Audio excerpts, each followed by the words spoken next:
everyone and welcome to another Fight of the Night review. This is for the Fight of the Night on the main card of UFC Fight Night Rosenstruck vs Sakai at the UFC Apex Center in Enterprise, Nevada, United States. And it was between Miguel Baeza and Santiago Ponzinibbio. So, yeah, basically I'm going to try and break it down round by round as best as I can, and we'll see where we end up at the end, so let's do it. So, as the fight starts, obviously they're both standing, they both touch gloves at the beginning.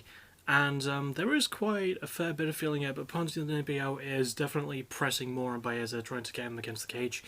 And he's going for a good couple of shots, but Baeza is countering really well with some calf kicks. And this sort of becomes like his main sort of weapon in round one especially.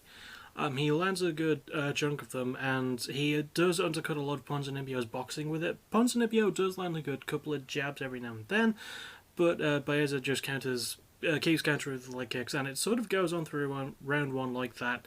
It gets to a point where about halfway through round one, well, actually shortly before that, Baeza is able to turn the pacing around, because first Ponzinibbio was pressuring him, but then it was turned around so Baeza was pressuring Ponzinibbio instead, and he was like following up a lot more. He was following up a bit better with his boxing combos, and he even landed a really good leg kick counter, which did wobble and sort of down Ponzinibbio for a little bit. But Ponzinibbio was right back up to his feet, and he kept coming forward. He kept trying to land his boxing, and it did take him a while to actually find it, because Baeza was just countering really well with the leg kicks and having a good counter jab every now and then. But it was mostly the calf kick work. And yeah, that was basically sort of what Baeza did for round one. He kept countering with the kicks, he kept countering with a really good punch every now and then. But eventually, at the end of round one, with about 30 seconds or so left, Ponzinibbio actually started landing combos, and he managed to swarm on Baeza, landing a whole lot of really good punches. Managed to get some angles really well, sort of had Baeza backed up against the cage for the first time since the start of the fight. And it was a really good showing, but I'm giving round one mostly to Baeza. He just had really, really good counters. His technique was a bit more crisp. Ponzinibbio kept focusing on one thing and kept going for it, and he didn't really bother with a lot else besides that. Also, yeah, Baeza kept landing that leg kick, and he kept following up that leg kick when he could with some really good strikes. So yeah, round one I definitely gave to Baeza. We then move into the second round, and a lot of the story sort of seems the same. Baeza is doing a lot of really good counters to Ponzinibbio, and he's landing those leg kicks, but Ponzinibbio isn't really as wobbled anymore. I mean, he's still walking a bit weird on his front leg, which is his left leg, you know, like, because that's his lead leg, because he's an orthodox fighter, so keep the right hand back. This is how fights work, and he is still wobbling quite a bit on it, but yeah, he just starts throwing in this round. They both do, especially Ponzinibbio. This is where the fight side actually earned his Fight of the Night, in my opinion. It's award. So, Ponzinibbio lands some really, really good combos. It is quite back and forth in round two. Like, Ponzinibbio would throw something, then Baeza would land something. Then it would get to a halfway point where they would have sort of like a scramble in the middle, and Ponzinibbio would land a beauty over right hand. Then a bit later after that would land an absolutely clean looking left. And the two just back and forth over and over. Really, really fun fight. In round two especially. And this is when Ponzinibbio started landing a bit more, but Baeza was still in there with him. It wasn't like he was completely hopeless. And he was landing some really good counters to Ponzinibbio's offense. Landed a really good uppercut at one point, I believe. And again, kept going for those leg kicks. But more importantly in round two, Ponzinibbio kept going for those leg kicks.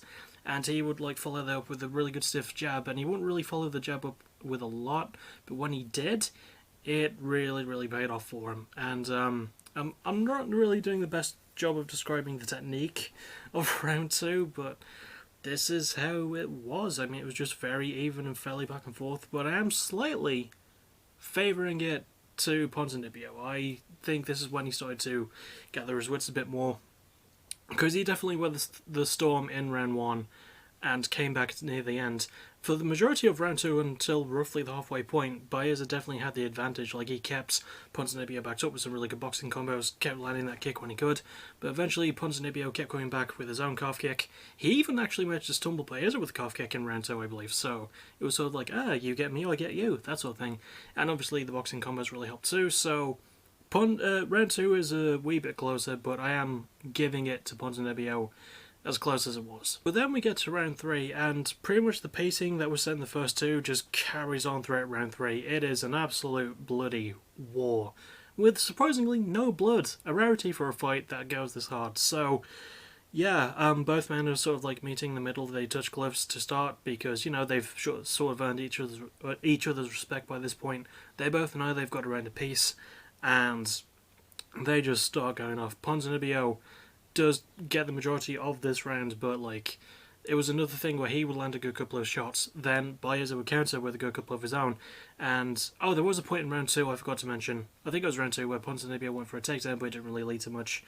But yeah, back to this one. So yeah, Ponzinibbio kept following up. He was following up more with his jab, especially a lot later in the round. Like, yeah, he would follow that with some really good hooks. He would land some really clean-looking combos. Baeza would land some really good combos of his own. I think he did rock Ponzinibbio with a good couple of shots. And obviously his kicks were there for him. His body kicks as well, I forgot to mention those. He landed some really good body kicks in round 2. He was landing more of those in round 3. He was mixing up between more body parts as well, whereas Santiago was doing a lot of headhunting. And that did pay off for Ponzinibbio in the 3rd round. And yeah, just absolutely clean-looking boxing from both men. Absolute back-and-forth war. One would be rocked, then the other would be rocked. A surprisingly good amount of technique in this fight as well, which I quite enjoyed, especially in round 3. Like, Ponzinibbio's boxing just looked really clean. Baez's counters just looked really, really smooth too. And just amazing, amazing round. Again, not doing the best job of describing it, so I'm going to try and think if there was anything else that stood out. I don't know, just watch the fight. Just watch the fight. Like, yeah, Ponzinibbio, really good counters, really good hooks when he could land them. You know, started following up on his jab a lot more. And Baeza was there with him. He eventually stopped getting out of range and just started staying in the pocket with Ponzinibbio. And the two had an absolute classic brawl here. And just before the final bell sounded, Ponzinibbio landed a punch that did knock out Baeza's mouthpiece, which I think was sort of like a wee little cherry on top, which I did enjoy. So, once again, I did not do a great job of describing this fight, but I bloody loved this fight. It started out pretty okay, then it got better and better as it went along, and Ponzinibbio would get the win by unanimous decision.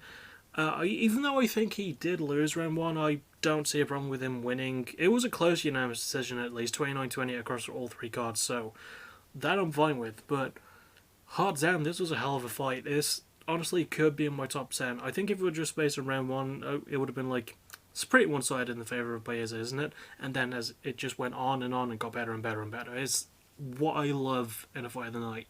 It doesn't always just have to be like high-octane action from the first round to the last bell. You know, sometimes it could be something that starts good, then builds up and becomes great, and in this case, damn near perfect. So, absolutely seek this one out if you've heard anything good about it.